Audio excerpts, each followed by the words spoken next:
Hola, ¿qué tal? Bienvenidos a Texto y Teología. Mi nombre es Eduardo Flores. El día de hoy vamos a hablar de cuáles son las ediciones del Nuevo Testamento griego. Ya hemos hablado en otros videos que hay varias traducciones del Nuevo Testamento al español y para complicar las cosas hay varias ediciones del Nuevo Testamento griego. Cada edición fue compuesta, fue escrita, fue armada por uno o varios editores. Eh, los editores eh, tienen un punto de partida, es decir, trabajan con un grupo de presuposiciones.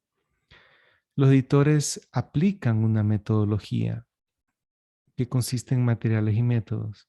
Los materiales son el grupo de manuscritos griegos del Nuevo Testamento que ellos toman en cuenta para formar su texto.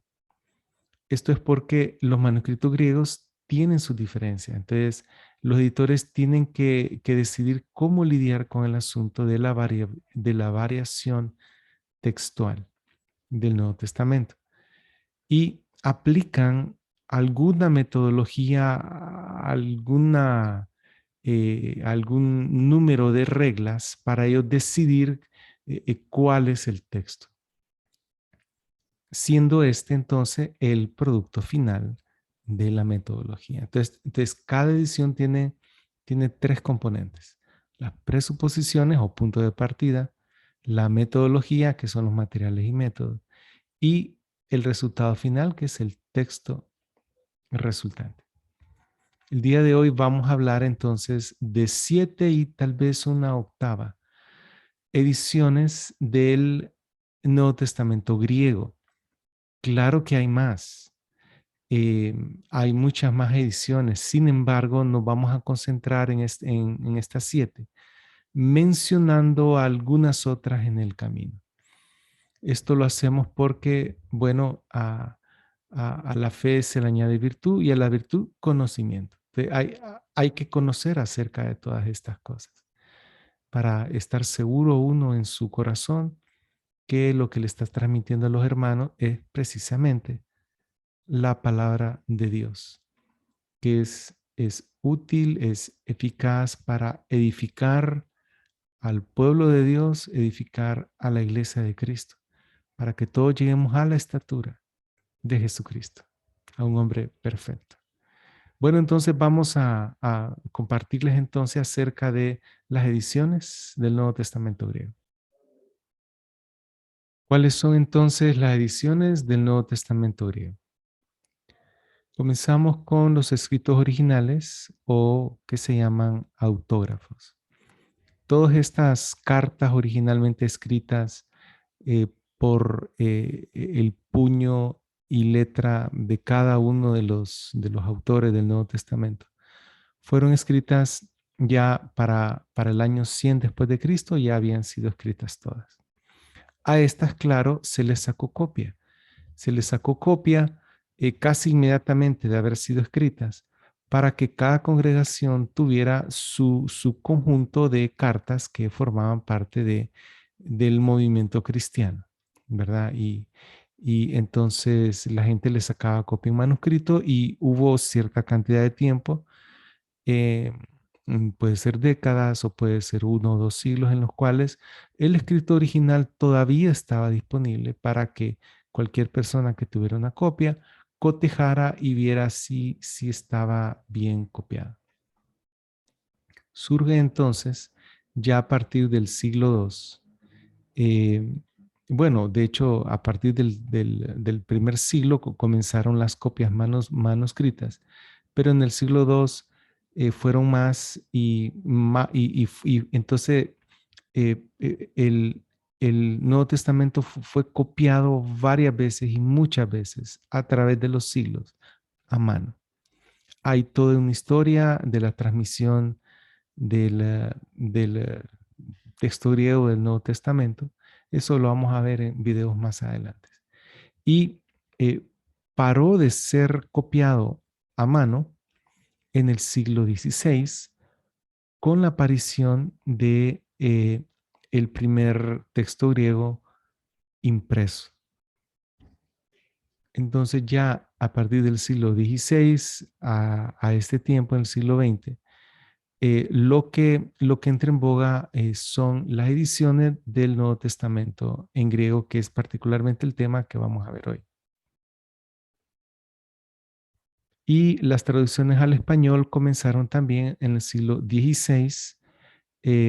La primera persona en publicar tanto el Antiguo Testamento como el Nuevo Testamento en español, traducido de sus idiomas originales, fue Casiodoro de Reina en 1569. Antes de esta publicación de Casiodoro de Reina, habían publicaciones del Antiguo Testamento, pero sin tener el Nuevo Testamento, y hubieron publicaciones varias del Nuevo Testamento, pero sin tener el Antiguo Testamento. Casiodoro de Reina fue el primero en publicar su traducción de ambos, el Antiguo y el Nuevo Testamento. Y a partir de entonces comienzan las traducciones al español hasta el siglo XXI. La idea de una buena traducción del Nuevo Testamento es que sea edificante en el sentido que guarde el mensaje, la doctrina de los escritos originales de parte de los apóstoles y profetas del Nuevo Testamento. Claro que el mensaje está construido por una redacción y la redacción está construida por palabras. De ahí que es importante tener la concatenación de palabras, es decir, la redacción original del Nuevo Testamento en griego. Y es importante también tener pues una buena forma de cómo traducirlo y llevarlo al español.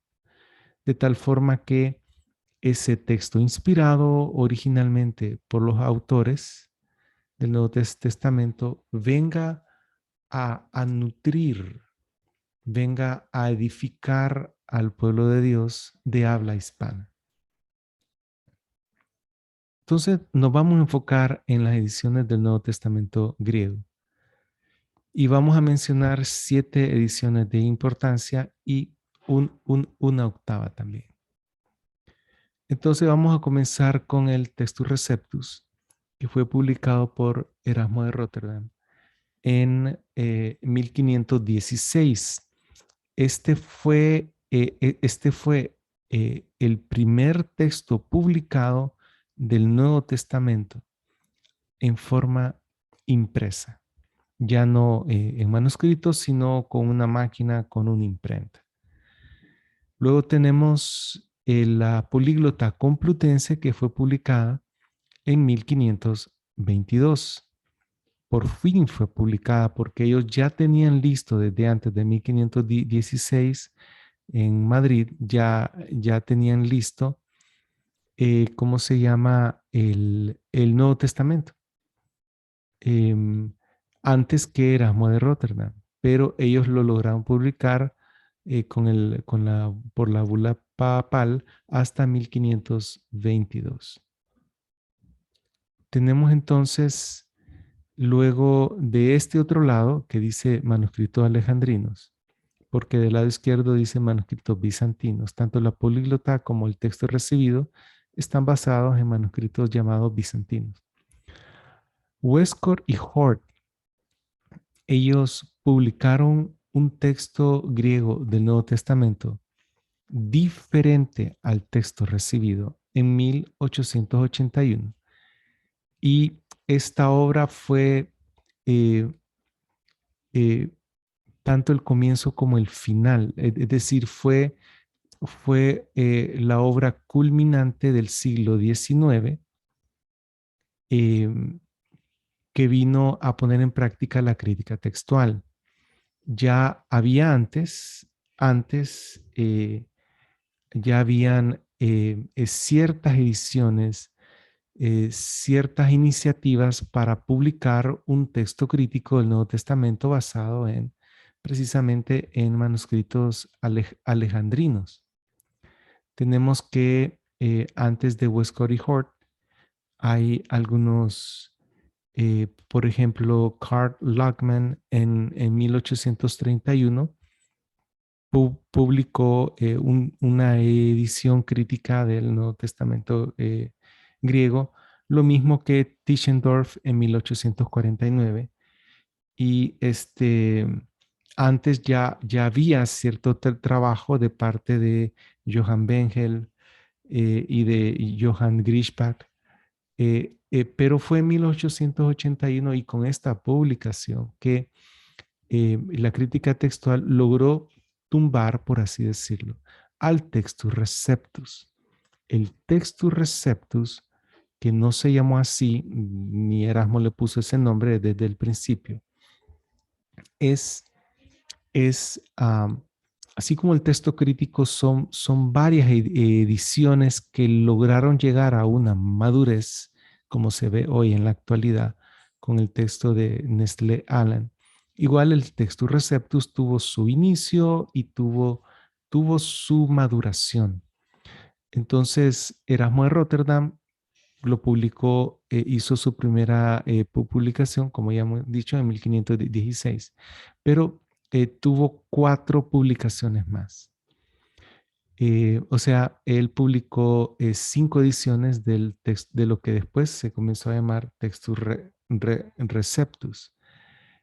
Luego, un señor llamado Robert Estienne o Stephanus, él tomó las últimas ediciones de Erasmo de Rotterdam y las publicó, em, particularmente en 1549, 1550, en 1551. La edición regia, es decir, la edición más madura de Stephanus fue la de 1550, que es la que nosotros tomamos en cuenta como el Textus Receptus. Sin embargo, todavía no se llamaba así. Y fue Robert Estienne quien le puso la numeración actual de los versículos. Ya estaba la separación en capítulo, pero no en versículo, con su edición de 1551.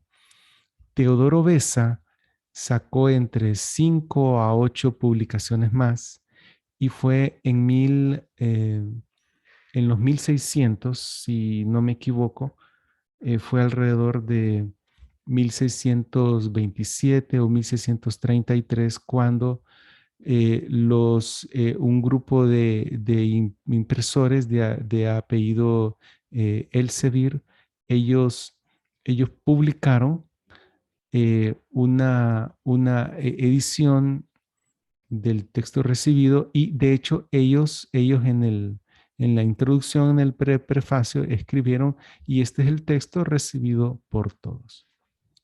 Por eso se le llama el Textus Receptus. Esto fue en 1500, perdón, en 1633. Ya el Textus Receptus estaba maduro y había sido traducido a un montón de idiomas. Entonces, era el texto utilizado por la Reforma y conocido por todos lados en todo el mundo. Pero ya para entonces ya se sabía que habían diferencias entre los distintos manuscritos.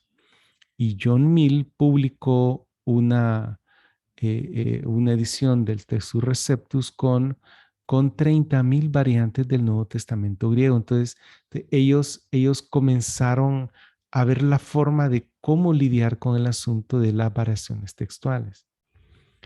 Y de ahí entonces es a donde viene el trabajo de Johann Bengel, de Johann Griesbach, Karl Lachmann, de Tischendorf, y culmina entonces con el trabajo de Westcott y Hort. Pero este culminar también es un principio ya de la crítica textual moderna.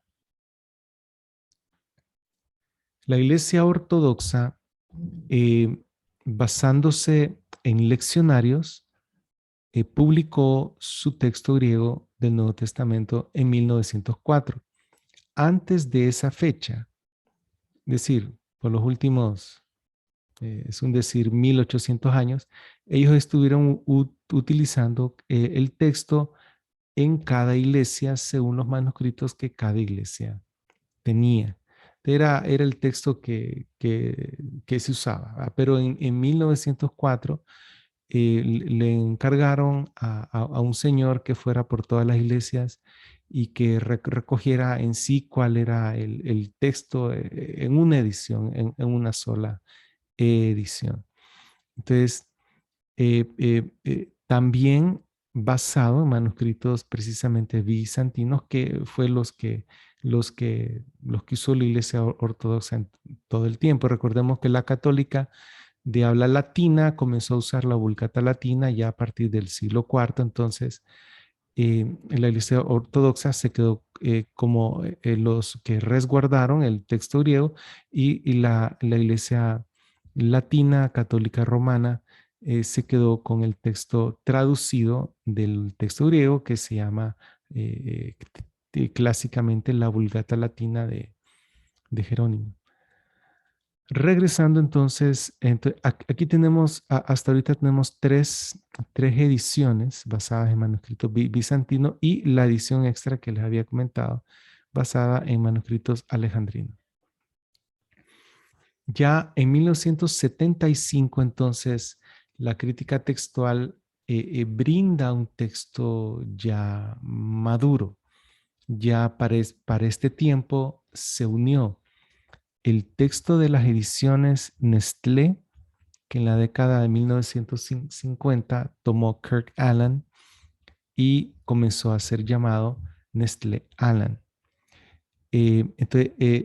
Este texto aparece como el mismo texto producido por los editores del Comité de Sociedades Bíblicas Unidas en 1975. En su tercera edición, eh, como el texto compartido entre las dos entidades, tanto Nestlé Alan como Sociedades Bíblicas Unidas. Entonces ya a partir de 1975 publican el mismo texto, precisamente porque Kirk Allen formaba parte de los dos comités. Y entonces ya a partir de 1975 el texto crítico tiene un periodo de estabilidad hasta el 2012. Mientras tanto, y yo lo considero como una reacción a la crítica textual y su texto, que fue impuesto digamos, a nivel académico, Hodges y Frostad publican un texto basado en lo que dice la mayoría de los manuscritos bizantinos en 1982, y Robinson y Pierpont en 1991 publican su propio texto también basado en manuscritos bizantinos, en lo que ellos llaman la prioridad, en la teoría de la prioridad bizantina. Entonces ya hay cierto contrapeso del texto crítico, dado que pues históricamente el texto ha sido básicamente bizantino, excepto probablemente en Egipto.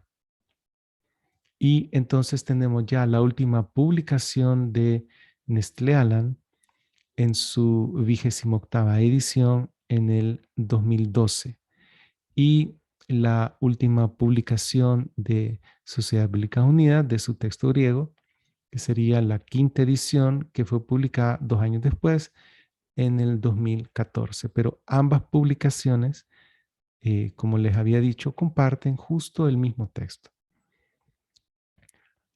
Hay diferencias entre esta última publicación y las publicaciones que se venían dando de este mismo texto desde 1975, porque se adoptó para las cartas generales o católicas, las 7 cartas, se implementó una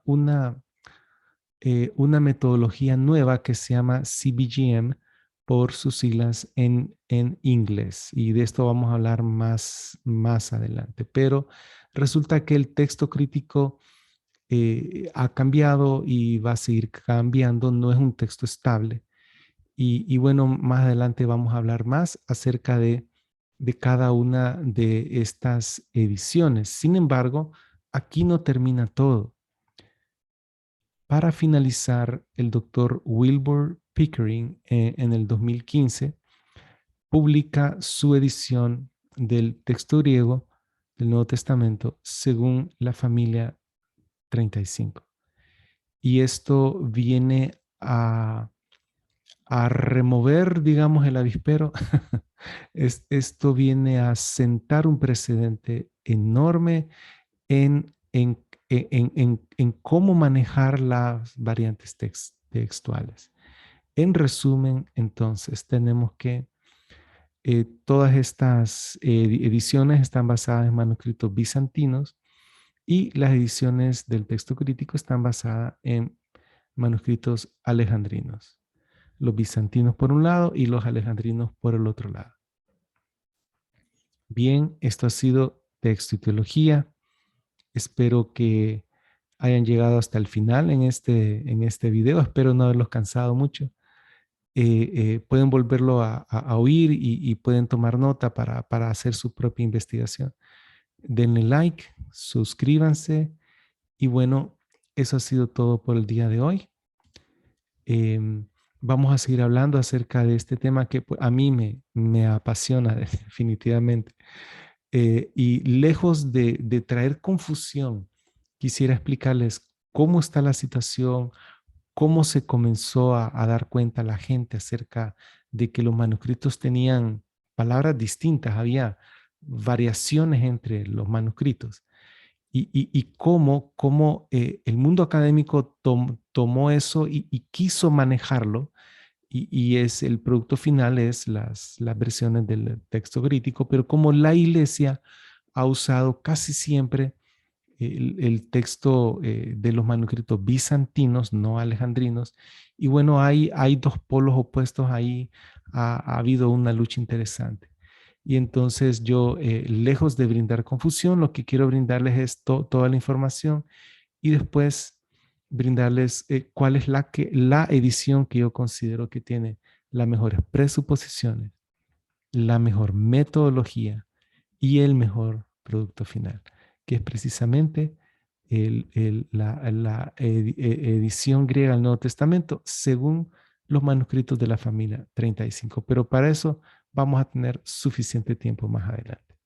Así que mucho gusto, esto ha sido todo por hoy y que el Señor los bendiga.